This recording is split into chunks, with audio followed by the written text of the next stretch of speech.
ವೀಕ್ಷಕರೇ, ನಮ್ಮ ಚಳ್ಳಕೆರೆ ಟಿವಿಗೆ ಸ್ವಾಗತ. ಇಂದಿನ ಪ್ರಮುಖ ಸುದ್ದಿ.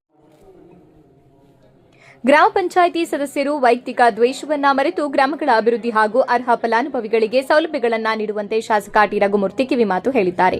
ಚಳ್ಳಕೆರೆ ತಾಲೂಕಿನ ಸಾಣಿಕೆರೆ ಗ್ರಾಮದಲ್ಲಿ ವರ್ಗ 1 ಹಾಗೂ 15ನೇ ಹಣಕಾಸು ಯೋಜನೆ ಅಡಿ ಸುಮಾರು 60 ಲಕ್ಷ ರು ವೆಚ್ಚದಲ್ಲಿ ನೂತನವಾಗಿ ನಿರ್ಮಾಣ ಮಾಡಿರುವ ಗ್ರಾಮ ಪಂಚಾಯಿತಿ ಕಚೇರಿ ಕಟ್ಟಡ 50 ವಿಕಲಚೇತನರಿಗೆ ಹೊಲಿಗೆ ಯಂತ್ರ ಹಾಗೂ ಗ್ರಂಥಾಲಯದ ಕಟ್ಟಡ ಉದ್ಘಾಟನೆ ನೆರವೇರಿಸಿ ಮಾತನಾಡಿದರು. ಗ್ರಾಮದಲ್ಲಿ ನೂತನವಾಗಿ ನಿರ್ಮಾಣವಾಗಿರುವ ಸಮುದಾಯ ಆರೋಗ್ಯ ಕೇಂದ್ರವನ್ನು ಉದ್ಘಾಟನೆಯವರೆಗೆ ಕಾಯದ ಸಾರ್ವಜನಿಕ ಸೇವೆಗೆ ಬಳಕೆ ಮಾಡಿಕೊಳ್ಳುವಂತೆ ವೈದ್ಯಾಧಿಕಾರಿಗೆ ಸೂಚನೆ ನೀಡಿದ್ದಾರೆ. ತಾಲೂಕಿನ ಗ್ರಾಮ ಪಂಚಾಯಿತಿ ವ್ಯಾಪ್ತಿಯಲ್ಲಿನ ಸೋಲಾರ್ ಕಂಪನಿಗಳಿಂದ ತೆರಿಗೆ ವಸೂಲಿ ಹಾಗೂ ಸಿಎಸ್ಆರ್ ನಿಧಿ ಯೋಜನೆ ಅಡಿಯಲ್ಲಿ ಶಾಲಾ ಕಟ್ಟಡಗಳು, ಗ್ರಾಮಗಳ ಅಭಿವೃದ್ಧಿ ಮಾಡದ ಸೋಲಾರ್ ಕಂಪನಿಗಳ ವಿರುದ್ಧ ಕ್ರಮ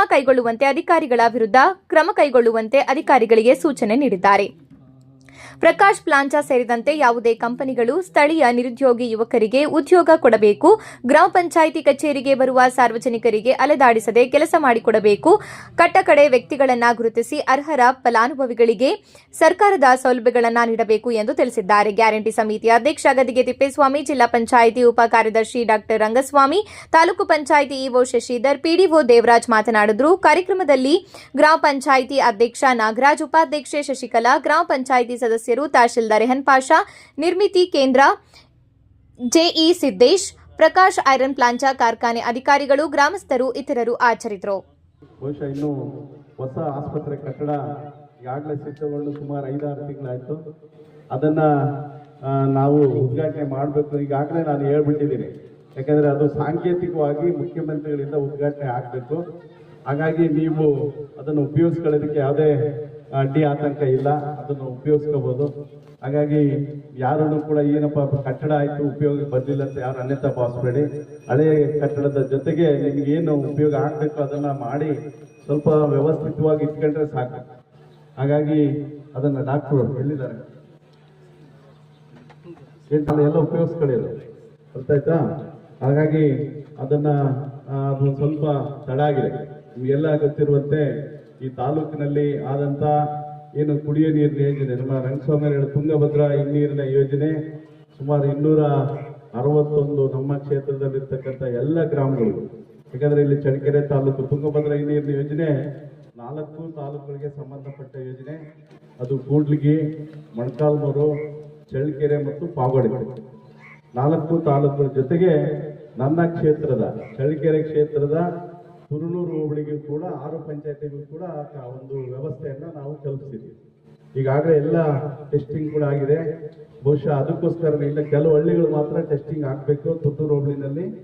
ಹಾಗಾಗಿ ಅದನ್ನು ಮುಗಿದ ತಕ್ಷಣ ಅಂದರೆ ಬಹುಶಃ ಇನ್ನೊಂದು ತಿಂಗಳಲ್ಲಿ, ನೀವು ಹೇಳಿದ್ರೆ ಮಾರ್ಚ್ ಒಳಗೆ ಇರ್ತಲ್ಲ, ಖಂಡಿತವಾಗ್ಲೂ ಮಾರ್ಚ್ವರೆಗೆಲ್ಲ ಇನ್ನೊಂದು ತಿಂಗಳಲ್ಲಿ ಬಹುಶಃ ಜನವರಿ ಫಸ್ಟ್ ವೀಕಲ್ಲಿ ಇರ್ಬೋದು ಅಥವಾ ಜನವರಿ ತಿಂಗಳಲ್ಲಿ ಇರ್ಬೋದು, ಇಲ್ಲಿ ಮುಖ್ಯಮಂತ್ರಿಗಳು ಅದನ್ನು ಉದ್ಘಾಟನೆ ಮಾಡಲಿಕ್ಕೆ ಬರೆದಿದ್ದಾರೆ. ಆ ಸಂದರ್ಭದಲ್ಲಿ ಈ ಒಂದು ಆಸ್ಪತ್ರೆ ಕಟ್ಟಡ, ಯಾಕಂದರೆ ನಗರ ಪ್ರದೇಶದಲ್ಲಿ ನೀವು ನಗರದಲ್ಲಿ ನೋಡಿದರೆ ಎಲ್ಲ ಸಮುದಾಯ ಭವನಗಳು, ಎಲ್ಲ ಜಾತಿ ಜನಾಂಗದ ಸಮುದಾಯ ಭವನಗಳು, ವಾಲ್ಮೀಕಿ ಭವನ ಇರ್ಬೋದು, ಜಗಜೀವನ್ ರಾಮ ಭವನ ಇರ್ಬೋದು, ಯಾದವ ಭವನ ಇರ್ಬೋದು, ಕನಕ ಭವನ ಇರ್ಬೋದು, ಲಂಬಾಣಿ ಭವನ ಇರ್ಬೋದು, ಭೂವಿ ಭವನ ಇರ್ಬೋದು, ಎಲ್ಲ ಭವನಗಳು 6 ಭವನಗಳು ಅದನ್ನು ಈಗಾಗಲೇ ಹೊಸದಾಗಿ ಶಂಕುಸ್ಥಾಪನೆಗೆ, ಅದರ ಜೊತೆಗೆ ಮಿನಿ ವಿಧಾನಸೌಧ ಸ್ಕೂಲು, ಜೊತೆಗೆ BMJS ಸ್ಕೂಲು, ಡಿಗ್ರಿ ಕಾಲೇಜು, ಇವೆಲ್ಲ ಅವನ್ನು ಕೂಡ ಅದ್ರ ಜೊತೆಗೆ ಉದ್ಘಾಟನೆಗೋಸ್ಕರ ಅದು ನಿಮ್ಮ ಸಾಣಿಕೆರೆ ಒಂದು ಹಾಸ್ಪಿಟ್ಲ್ ಕೂಡ ಸೇರಿದೆ.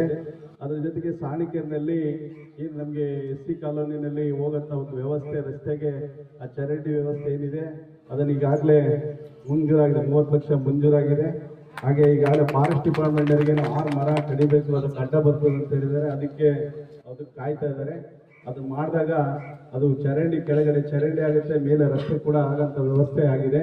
ಒಟ್ಟಾರೆಯಾಗಿ ಸಾಣಿಕೆರೆ ಗ್ರಾಮ ಪಂಚಾಯತಿ ಕೇಂದ್ರದಲ್ಲಿರ್ಬೋದು, ಹಳ್ಳಿಗಳಲ್ಲಿರ್ಬೋದು, ಅವಶ್ಯಕತೆಗೆ ತಕ್ಕಂತೆ ನಿಮಗೇನು ಅತ್ಯಂತ ಅವಶ್ಯ ಇದೆ ಅದನ್ನು ಒದಗಿಸೋಂಥ ಕೆಲಸ ನಾವು ಯಾವತ್ತೂ ಕೂಡ ಈಗಾಗಲೇ ನಿಮ್ಮ ಎಲ್ಲರ ಒಂದು ಆಶೀರ್ವಾದದಿಂದ ನಾನು 3ನೇ ಬಾರಿ ಅವರೆಲ್ಲ ಇವಾಗ ಸದಸ್ಯಗಳಾಗಿದ್ದಾರೆ. ಶ್ರೀಮತಿ ಆರ್ ರಂಜಿತ್ ಪ್ರವೀಣ್ ಕುಮಾರ್ ಅವರ ಹೆಗ್ಗೇರಿ ಅವರು, ಶ್ರೀಮತಿ ಕರಿಯಮ್ಮ ಲಿಂಗರಾಜ್ ಅವರು ಮಾಜಿ ಉಪಾಧ್ಯಕ್ಷರು, ಶ್ರೀಮತಿ ಎಂ ಅಂಜು ಮಂಜುನಾಥವಾಗಿ ಇಲ್ಲಿ ಬಂದಂಥ ಎಲ್ಲ ನಮ್ಮ ಪತ್ರಕರ್ತ ಸ್ನೇಹಿತ 10 ಲಕ್ಷ ಅನುದಾನದಲ್ಲಿ ಇದು ನಿರ್ಮಾಣ ಆಗಿರ್ತಕ್ಕಂಥದ್ದು. ಆ ಒಂದು ಲೈಬ್ರರಿ ಗ್ರಂಥಾಲಯ ಪ್ರಕಾಶ್ ಮಾನ್ ಕಂಪನಿಯವರು ಅದನ್ನ ನಿರ್ಮಾಣ ಮಾಡಿದರೆ. ಸುಮಾರು 15 ಲಕ್ಷ ಅಂತ ಹೇಳ್ತಾ ಇದ್ದಾರೆ. ಎಲ್ಲ ರ್ಯಾಕು ಎಲ್ಲ ಸೇರಿ, ಬಿಲ್ಡಿಂಗ್ ಎಲ್ಲ ಸೇರಿ ಸುಮಾರು 15 ಲಕ್ಷ ವೆಚ್ಚದಲ್ಲಿ ಅವರು ಇಲ್ಲಿ ಕಟ್ಟಡವನ್ನು ಕಟ್ಟಿದ್ದಾರೆ.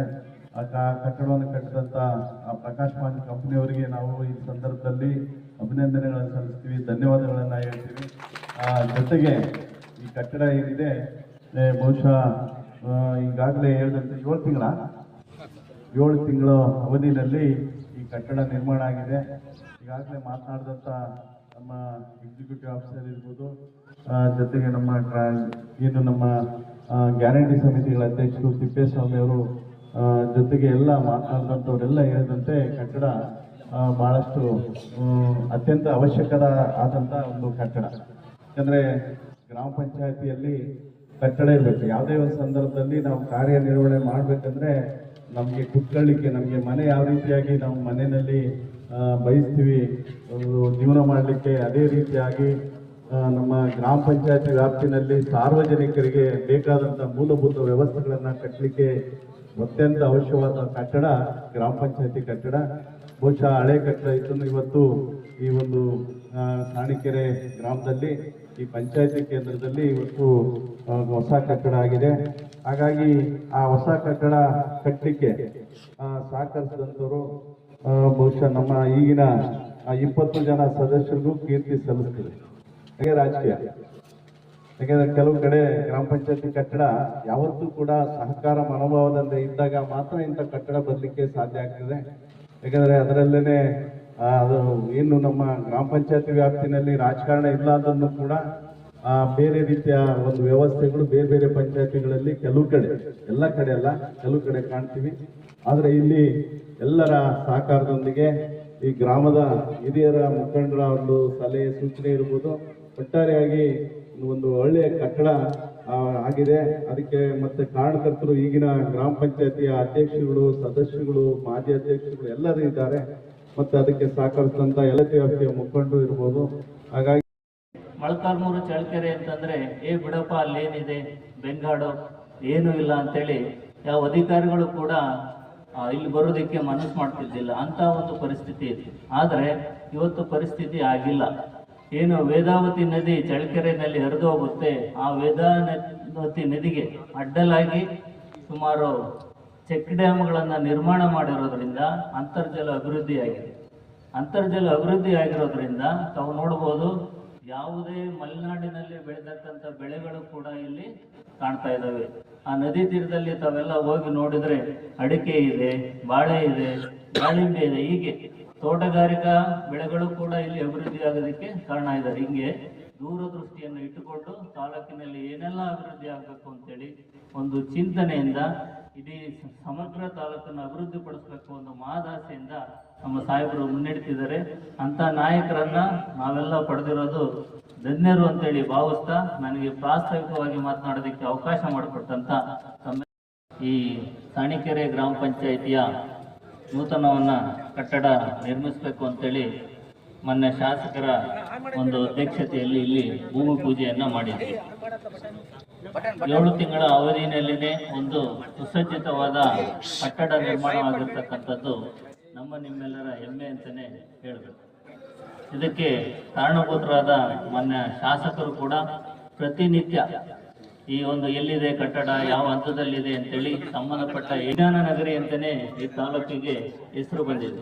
ಇದಕ್ಕೆ ಕಾರಣಕರ್ತರು ನಮ್ಮ ಶಾಸಕರು. ಯಾಕೆಂತಂದ್ರೆ DRDO ಇದೆ, ಬಾರ್ಕ್ ಇದೆ, IISc ಇದೆ, ಇಷ್ಟೆಲ್ಲ ವೈಜ್ಞಾನಿಕ ಸಂಸ್ಥೆಗಳು ಚಳ್ಳಕೆರೆಯಲ್ಲಿ ಸ್ಥಾಪಿತವಾಗಿರೋದ್ರಿಂದ ಅದಕ್ಕೆ ವಿಜ್ಞಾನ ನಗರಿ ಅಂತ ಬಂದಿದೆ. ಹೀಗೆ ಆಮೇಲೆ ನೀವು ಇತ್ತೀಚೆಗೆ ಕಳೆದ 6 ತಿಂಗಳ ಹಿಂದೆ ನೋಡ್ಬೋದು, ಕರ್ನಾಟಕದಲ್ಲಿ 2ನೇ ವಿಮಾನ ನಿಲ್ದಾಣ ಎಲ್ಲಿ ಮಾಡಬೇಕು ಅಂತಕ್ಕಂಥ ರಾಜ್ಯ ಸರ್ಕಾರದಲ್ಲಿ ಚರ್ಚೆ ಆಗ್ತಾ ಇತ್ತು. ಆಗ ನಮ್ಮ ದೂರದೃಷ್ಟಿಯುಳ್ಳಂತ ಶಾಸಕರು ಅಲ್ಲಿ ಇಲ್ಲಿ ಯಾಕೆ ಮಾಡ್ತೀರಿ, ನಮ್ಮ ಚಳ್ಳಕೆರೆಯಲ್ಲಿ ಈ ತರ ಎಲ್ಲ ವೈಜ್ಞಾನಿಕ ಸಂಸ್ಥೆಗಳು ಇದೆ, ಹಾಗಾಗಿ ನಮ್ಮ ಚಳ್ಳಕೆರೆಯಲ್ಲೇ 2ನೇ ಅಂತಾರಾಷ್ಟ್ರೀಯ ವಿಮಾನ ನಿಲ್ದಾಣ ಮಾಡಬೇಕು ಅಂತೇಳಿ ಸರ್ಕಾರವನ್ನ ಒತ್ತಾಯಿಸಿದಂಥ ಒಬ್ಬ ಮಹಾನ್ ನಾಯಕರು. ಹಾಗಾಗಿ ನಮ್ಮ ಚಳ್ಳಕೆರೆಯಲ್ಲಿ ಏನೆಲ್ಲ ಆಗಬೇಕು, ಮುಂದಿನ ದಿನಗಳಲ್ಲಿ ಏನೆಲ್ಲ ಆಗಬೇಕು, ಸಾರ್ವಜನಿಕರಿಗೆ ಇದರಿಂದ ಮುಂದಿನ ದಿನಗಳಲ್ಲಿ ಹೇಗೆಲ್ಲ ಅಭಿವೃದ್ಧಿ ಆಗುತ್ತೆ ಅಂತಕ್ಕಂಥ ಒಂದು ದೂರದ ಚಿಂತನೆಯನ್ನು ಇಟ್ಕೊಂಡಿರ್ತಕ್ಕಂಥ ನಾಯಕರು.